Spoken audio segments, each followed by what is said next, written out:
offers millions of baseball fans the freedom to experience and relive the big plays, to bring generations together, to turn statistics into stories, and turn moments into lasting memories. South Pasadena born and raised, Mark started as a sports writer. Through hard work, perseverance, and talent, he landed his dream job in the front office, the first official historian for any Major League Baseball team. Mark has captured Dodger triumphs and heartbreaks for 23 seasons, working alongside legends Tommy Lasorda, Vin Scully, and countless Hall of Fame players.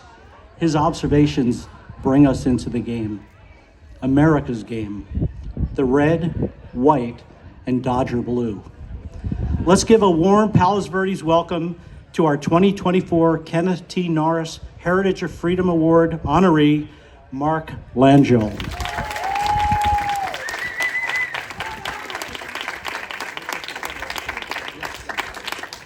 Before Mark speaks, I wanted to present him with his certificate.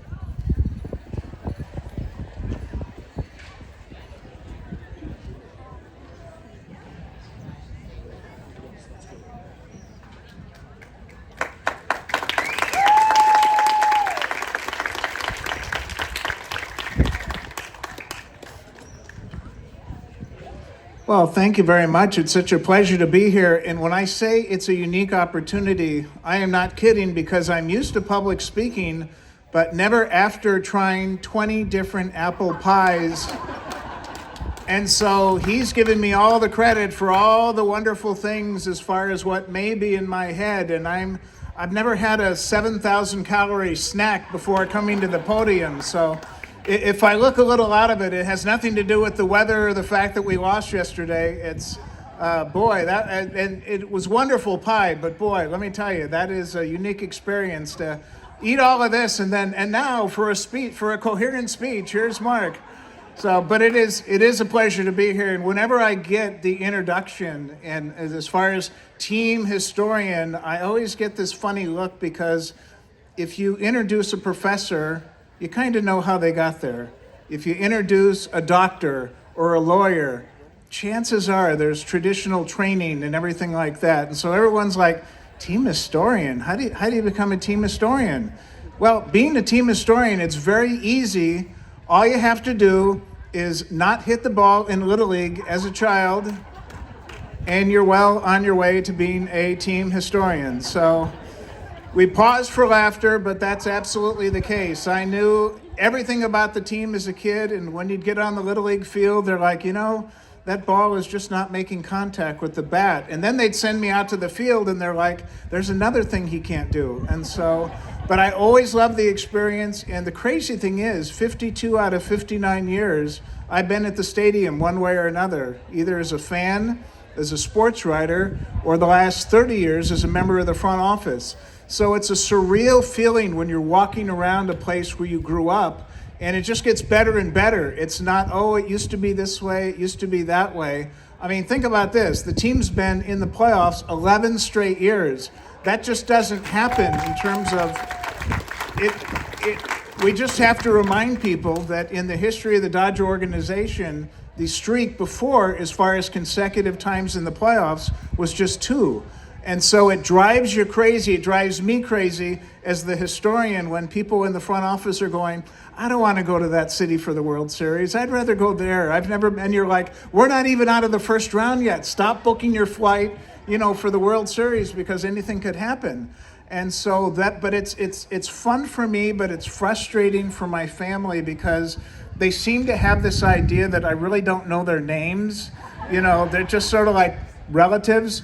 And the way the brain works for me, just this program right now, the parade started, this celebration started July the 4th, 1962.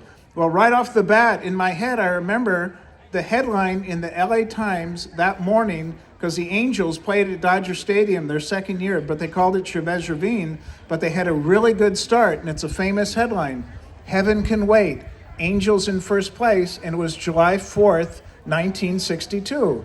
So that's the thing in terms of the way this works as far as, and then when they said, hey, let's have a parade for the Bakers, you know, I was thinking Dusty Baker in the 81 World Series, and his real name is Johnny B, and we got him from the Atlanta Braves in a trade, and so, you know, it just doesn't stop. So it's frustrating for the family, and they're also sad because there's like I think we have like a Norwegian, Irish heritage, but my idea of tracing my roots is knowing that I went to my very first Dodger game, July 15th, 1972, field level, row M, seat number 1, aisle 44, and I can just see that seat.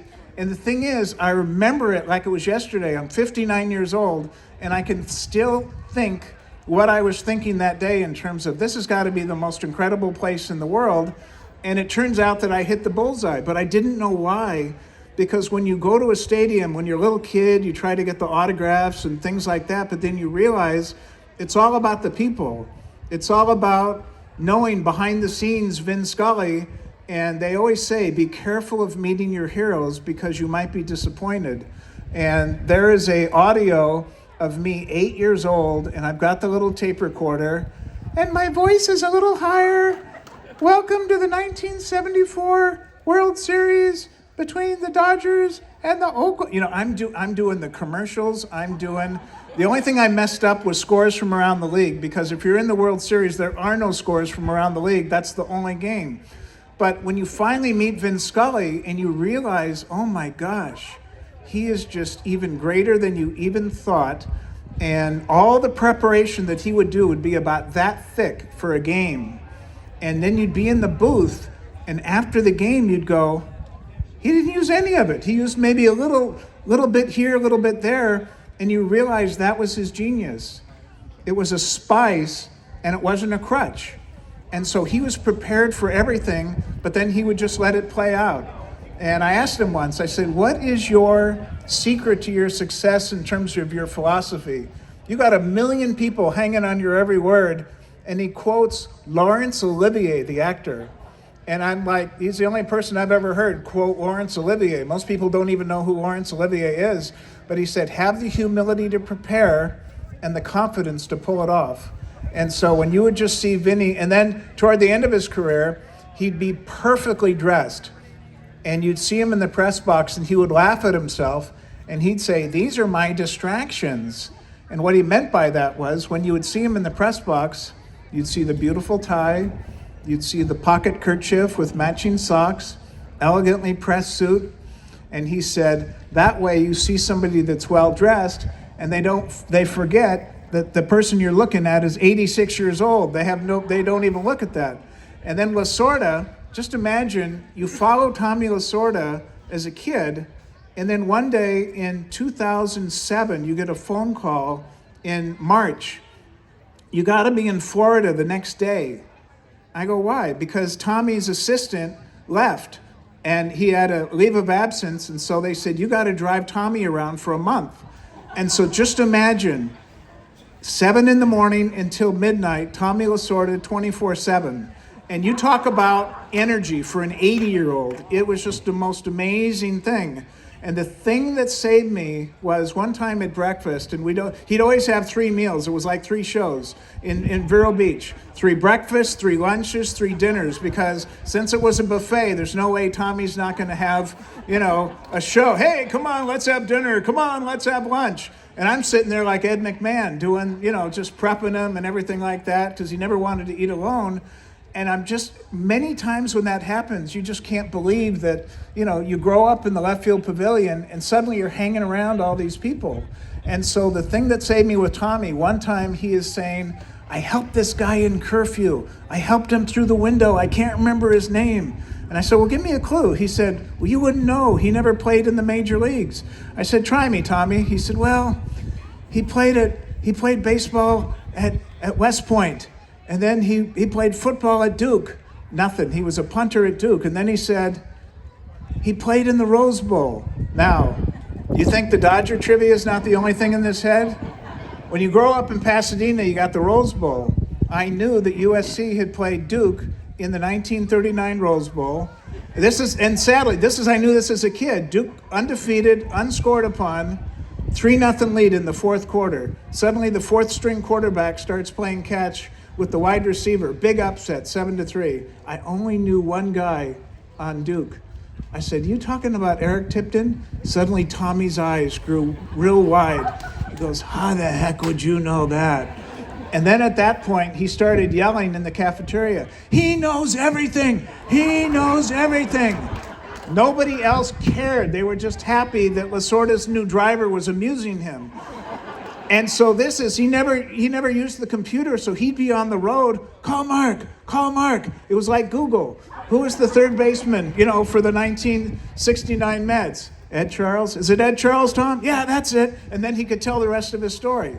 So this is the type thing that you look at, because every single day it's always like that in terms of you get these reminders as far as just what this franchise means to so many people. That is the most incredible part of this. You never have a bad day, and you just can't believe your good fortune. And so, and with the memory, with the Dusty Baker and everything like that, it's just things pop into your head in terms of the history and the trivia and the dates and everything like that. So, but I have to thank you guys, because you guys. First, I got to give you a history story, because behind me is a giant American flag, right? The most famous moment in the history of Dodger Stadium was not Kirk Gibson, was not Sandy Koufax in the perfect game. Most memorable, April 25th, 1976, third inning, Cubs-Dodgers, just a random game.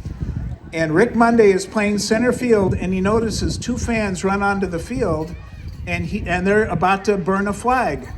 And Rick was a member of the Marine Corps Reserve, local guy from Santa Monica, runs over and grabs the flag. He's heard about that every single day for the last 40 years. And I told Monday that I was going to be here today, and he said, "Tell them anybody would have done the same thing," because he thought what they were doing was wrong.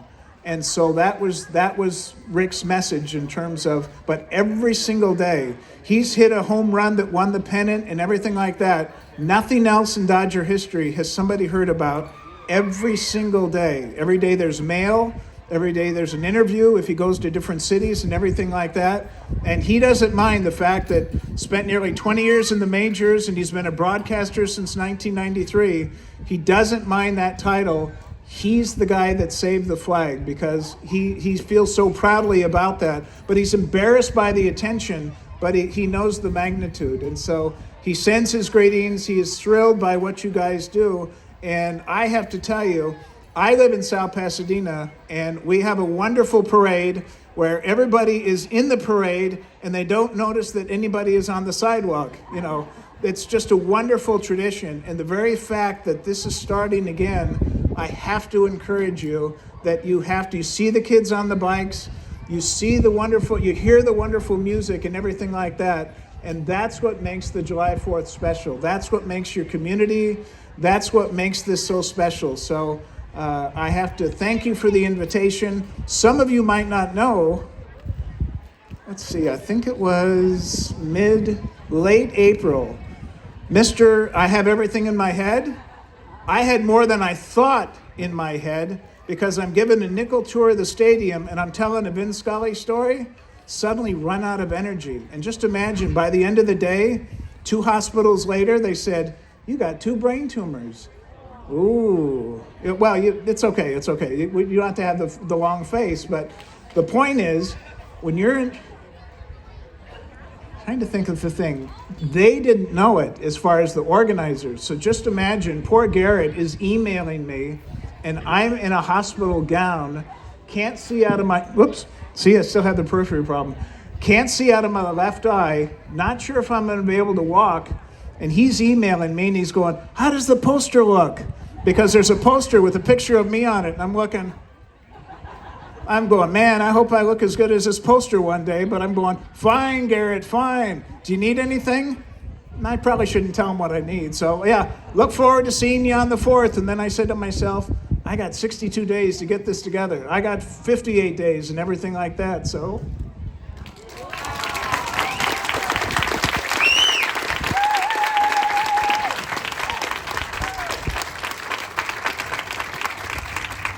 And then the irony of it all, you don't know how you're going to feel, right?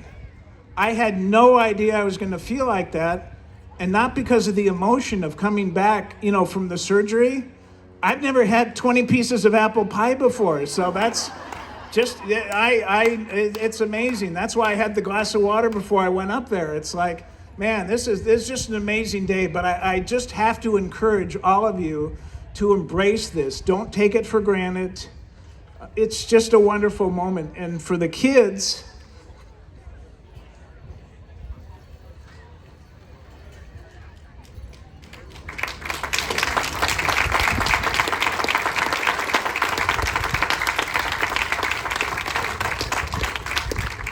so it's hard to put into words. So I'll just let you go right now and let you know also, if there is apple pie left over, taste it, because it is delicious. Even after the 14th piece, it was still delicious.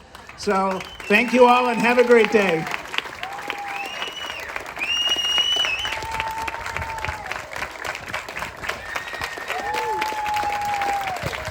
Mr. Mark Langill, everyone.